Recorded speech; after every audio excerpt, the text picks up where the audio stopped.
Thank you, Mr. Chairman. Dr. Bhattacharya, congratulations on your nomination. Thank you for being here. I enjoyed getting to visit with you the other day.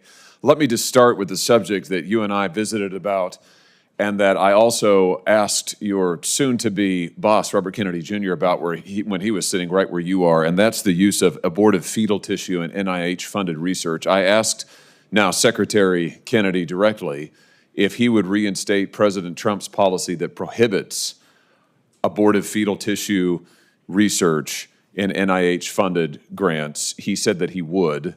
Let me just ask you the same to make sure we're all on the same page here. Do you support that policy? Will you prohibit the use of abortive fetal tissue in NIH research, NIH-funded research? Senator, I'll absolutely follow the lead of Secretary Kennedy and President Trump on this.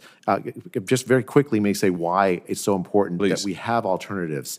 Because during the pandemic, I would often be on Catholic radio, and people would ask me whether the mRNA vaccines were made or developed with fetal stem cell lines. And I had to say yes, and they had a lot of the folks who were calling in had ethical objections. In public health, we need to make sure the products of the science are ethically acceptable to everybody. And so having alternatives that are not ethically conflicted to fetal stem cell lines is not just an ethical issue, but it's a public health issue.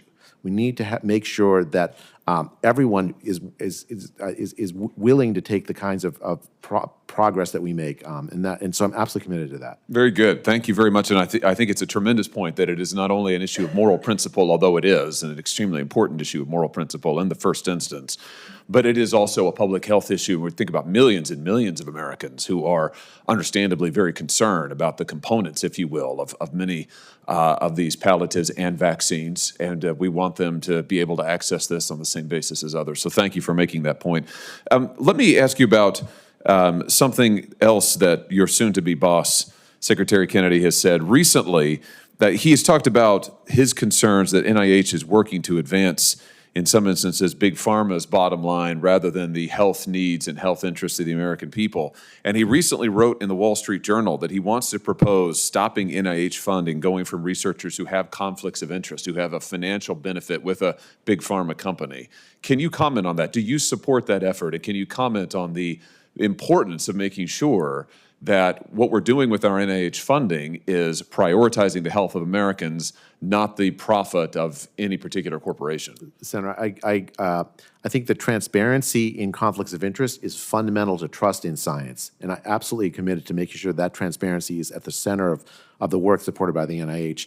I also commit, Senator, to, and I mentioned this earlier, to supporting research on products that are already off patent, that don't necessarily have a drug company behind it, but that could have potentially enormous benefit for treating chronic diseases or preventing chronic diseases. I think the NIH ought to be doing research in support of the public good, not just parochial research in support of a few companies. Fantastic. I think that's so important to restoring the sense of credibility and trust that the American people, frankly, have lost in the NIH and much of our public scientific apparatus because of the financial conflicts of interest, because of the prevalence of Big Pharma, but also because, and you and I discussed this as well, what happened during COVID-19. And I just want to ask you about that in my remaining moments here. I had the opportunity to question the author, or one of the co-authors of the now infamous Proximal Origin paper.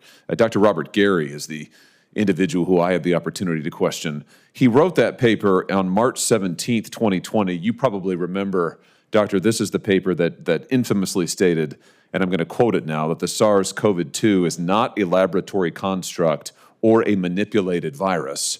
Under questioning by me, Dr. Gary admitted he actually had no knowledge of that at the time. He wrote that in March of 2020.